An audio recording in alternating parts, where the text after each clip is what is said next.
क्या कभी ऐसा हुआ है कि आपने वर्क प्लेस पे सेक्सुअल हरासमेंट फेस किया है? As per the annual review of the state of sexual harassment in India, as many as 50% of the respondents said, that means आधे से भी ज्यादा लोगों का ऐसा मानना था that they had faced sexual harassment at workplace. Not just that, उनमें से at least 55% लोगों ने ऐसा बोला that they never reported it. So we did a research to try and find out why did these people report these cases. बहुत सारे reasons हमारे सामने आए. A very predominant reason being the social stigma associated with it. बहुत सारे लड़कों और लड़कियों का ऐसा मानना था कि जैसे ही वो कोई ऐसी कंप्लेंट सामने लेके आते हैं, कंपनी के लोग उन्हें जज करने लगते हैं, उनके कोलीग्स उनका कैरेक्टर असैसिनेशन करते हैं, उनके बारे में गॉसिप करेंगे, भला बुरा बोलेंगे. That is a major reason कि लोग अपनी बात खुल के नहीं बोल पाते हैं, अपनी कंप्लेंट सामने नहीं लेके आते हैं. Another reason that a lot of these people did not file the complaint was they were unaware of the process कि कंप्लेंट फाइल कैसे की जाती है, किसको फाइल की जाती है और क्या उन्हें जस्टिस मिलेगा. So in today's video we are trying to educate our viewers how do they file a complaint और उसका प्रोसेस क्या होता है. So let's start with the first and the most important step. सबसे important step होता है to speak up. Speak up against any behavior that you do not like.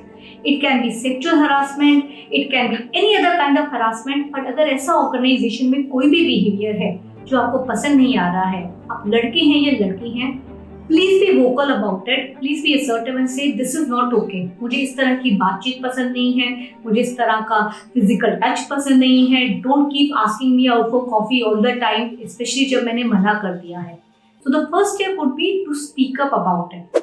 Then the second step is, अगर आपने इसके बारे में बोला और फिर भी वो पर्सन आपको कंटिन्यूसली सेक्सुअली हरास कर रहा है या कर रही है, then you have to file a complaint. अब कंप्लेंट कैसे फाइल करेंगे? The process is different for men and for women. Why? Because India के अंदर एक एक्ट क्रिएट किया गया है to help women file a complaint of sexual harassment. This is covered under the POSH act 2013. तो अगर किसी लड़की को कंप्लेंट करनी है तो वो पॉश एक्ट के थ्रू कंप्लेंट फाइल करेगी. What will she do? अगर आपकी ऑर्गेनाइजेशन में 10 या उससे ज्यादा लोग हैं तो आपकी ऑर्गेनाइजेशन में एक इंटरनल कमिटी होगी जो ये केसेस हैंडल करेगी. So what the woman has to do is she has to file a complaint in writing. So ideally act तो ये कहता है कि 6 hard copies of the complaint देनी होती है, बट जनरली जो भी प्रैक्टिस में है, आप एक ईमेल सेंड कर सकते हैं अपनी इंटरनल कमिटी को, जिसमें आप अपना नाम मेंशन करेंगे, जिस पर्सन के अगेंस्ट आप केस कर रहे हैं और द रिस्पोंडेंट उसका नाम मेंशन करेंगे. इन ब्रीफ क्या इंसिडेंट हुआ सेक्सुअल हरासमेंट का, अगर आपके पास कोई एविडेंस है या विटनेस है तो उसके बारे में आप मेंशन करेंगे. So this is how a woman can file a complaint. Now we come to men. एक लड़का कंप्लेंट कैसे फाइल करेगा? Because he can not file a complaint under the POSH act. POSH act create किया गया है only to protect women. That means सिर्फ एक औरत ही उसके अंदर कंप्लेंट फाइल कर सकती है. Now, if a man has to file a complaint, he can go to the company and file it under the code of conduct. Why? Her company के code of conduct में ये clearly mention होता है that they are against any kind of harassment. So, keeping that into mind, he can file a complaint to various committees that handle it.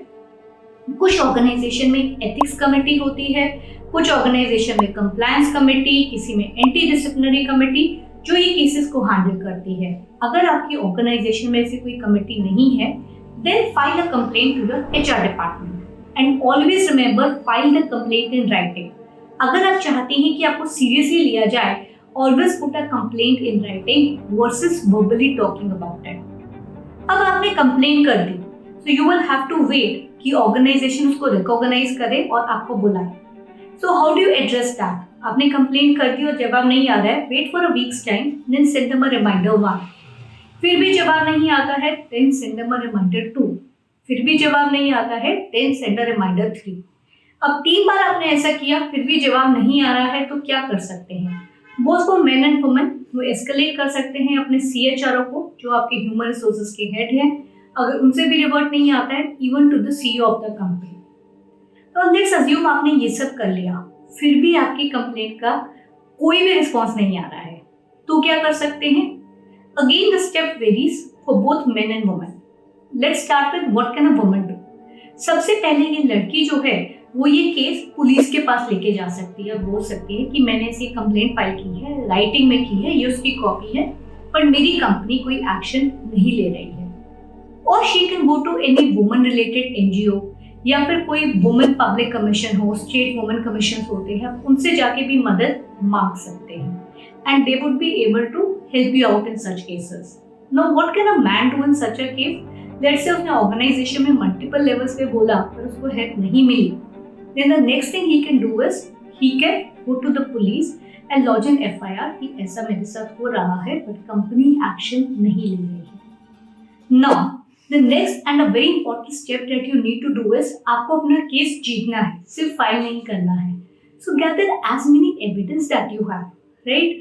आपके पास कोई witness है, उस टाइम आपकी कोई बातचीत हुई थी, कोई फोटोग्राफ है, कोई वीडियो है, हो सकते हैं वहाँ पे कोई सीसीटीवी फुटेज हो. गैदर ऑल ऑफ देम ताकि आपका केस स्ट्रांग रहे. और जो भी कमिटी आपका केस हैंडल कर रही है उनके साथ आप सपोर्ट करेंगे, उनके क्वेश्चन को आंसर करेंगे. चांसेस आर वो आपसे बहुत ही अनकंफर्टेबल क्वेश्चन पूछेंगे, पर्सनल क्वेश्चन भी पूछेंगे. They can even comment about you as a person. Ideally उनको ऐसा नहीं करना चाहिए, बट लेट्स अंडरस्टैंड अगर हमारी कमिटी भी इक्विप नहीं है या ट्रेन नहीं है ऐसे केसेस को हैंडल करने के लिए, they can comment all of these mistakes. तो आपका आइडिया उनको गलत प्रूव करना नहीं है, आपका आइडिया ये है कि आपको अपने केस को जीतना है. सो वेरी वेरी इंपॉर्टेंट कि आप अपनी कंप्लेंट को राइटिंग में फाइल करें and then gather as much evidence as possible. And अगर आपको लगता है कि आपकी ऑर्गेनाइजेशन में आपको हेल्प नहीं मिल रही है, then you can always go outside and seek support of the police or any lawyer if you want. And a lot of NGOs today are very very vocal and working in the field of supporting people against sexual harassment. So the idea being, आपको कभी भी किसी भी point of time पे ऐसा नहीं मानना है कि गलती आपकी है. That you know lot of times people would feel guilty कि मेरे साथ हो रहा है तो शायद मैंने ही कुछ ऐसा बोला था या मैंने ऐसे कपड़े पहने थे तो शायद मैं फ्लर्ट कर रहा था या कर रही थी, and that is why it is happening to me. Let's understand harassment is a thing that happens to people irrespective of their age, irrespective of their gender. So if it is happening to you, very important that you speak up about it, be vocal, उसको inform करिए and do fight your case, do not give up. And the last and the most important thing that you can do is seek as much support as possible. हो सकता है कि आपके organisation में support आपको आपके colleague से मिले, हो सकता है कोई फैमिली मेंबर हो, कोई सोशल एक्टिविस्ट हो, but try and gather as much support as you can so that you can win the case in the long run. So these are some of the things that I could share based on my experience as a POSH consultant कि आप अपना case कैसे file कर सकते हैं and how you can gather evidence for it. तो अगर आपके साथ भी कभी कोई इंसिडेंट हुआ है सेक्सुअल हरासमेंट का या आपके पास कोई बेहतर तरीका है इसको हैंडल करने के लिए, please share it in the comments below. Thank you.